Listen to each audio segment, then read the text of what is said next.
जब उनको ला के बिठाया गया और उसके बाद उनकी एक अनपॉपुलर गवर्नमेंट थी, फ़ौज न्यूट्रल हो गई।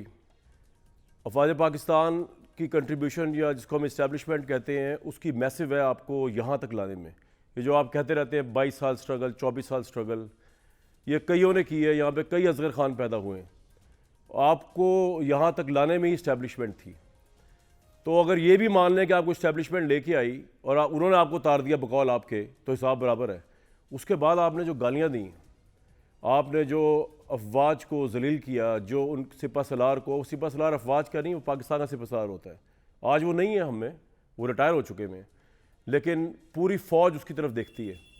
और वो सिपा सलार आज हो, कल हो, कभी जब का भी हो, वो फ़ौज का एक कमांड सिस्टम में उसकी सैंक्टिटी, उसकी प्रेस्टीज को रिप्रेजेंट कर रहा होता है।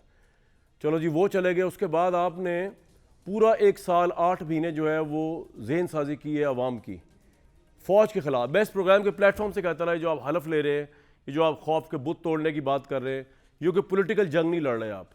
ये आप खुद कह रहे हैं कि मुझे PDM से कोई ख़तरा नहीं, उससे ख़तरा। आप फ़ौज के ख़िलाफ़ जंग लड़ रहे हैं।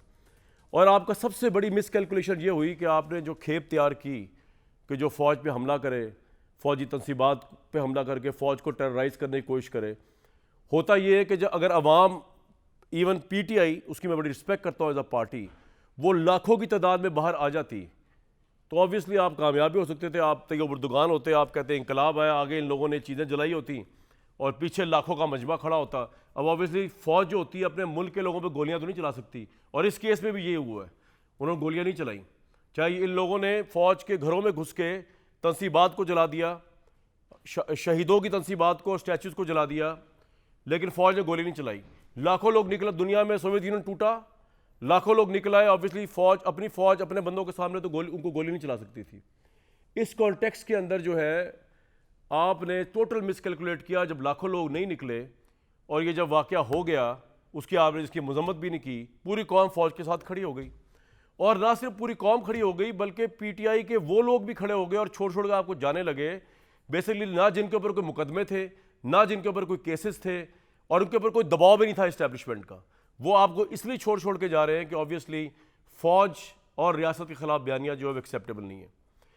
आज इस मुल्क में पाकिस्तान तहरीक इंसाफ की जो सिचुएशन है, मुझे इसका कोई खुशी नहीं है, लेकिन इसका जिम्मेदार ना इस्टेब्लिशमेंट है, ना PDM की तो वैसे कोई वक़्त नहीं है सियासी तौर पे, जो उनकी 1.25 साल 1.5 साल की, उसमें मैं भी आता हूँ। वो तो अगर इलेक्शन में खड़े हो जाए, वो जब भी इलेक्शन में खड़े उन्होंने हारना ही है, यहाँ से मैं देख रहा हूँ उनको। लेकिन 70% पॉपुलैरिटी वाला लीडर आज इस मुकाम पर अगर है, उसकी पार्टी तितर बितर हो गई है और लोग खुद छोड़ छोड़ के जा रहे हैं। वो MP MLA जो उम्रे पे गए हुए थे 9 मई को, जिन पे कोई केस नहीं है, जिन पे ये प्रेशर भी नहीं है कि जो उन पे कोई मुकदमा बन गया फौजदारी का, तो वो इस वजह से छोड़ रहे उस दबाव में। वो इसलिए कि आप उसके जिम्मेदार हैं। आपने अपनी बनी बनाई गवर्नमेंट पंजाब की तोड़ी, आपने फ़ौज पे हमले करने के लिए जहन साजी की, आपने इंस्टिगेट किया वायलेंस, आपने बगावत की पूरी कोशिशें की इस मुल्क के अंदर, उसके बावजूद आपको किसी ने हाथ नहीं लगाया। आप उसी तरह सेफ है, आप इंटरनेट पे भी लगे हुए, आपकी पार्टी टूट गई है, उनके अपने फैसले हैं, वो खुद छोड़ छोड़ के जा रहे हैं। तो इसमें मैं और कोई और क्या कर सकता है?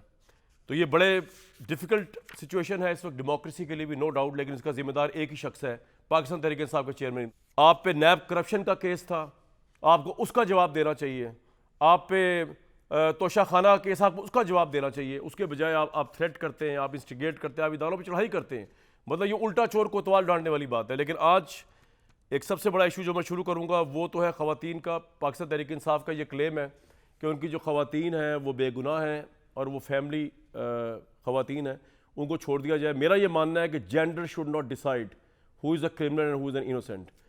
अगर कोई खातून है, ख्वाह वो फैमिली खातून है या नहीं है, वो किसी अच्छे घराने की है या नहीं, अगर वो बेगुनाह है, उसको एक दिन जेल में नहीं होना चाहिए।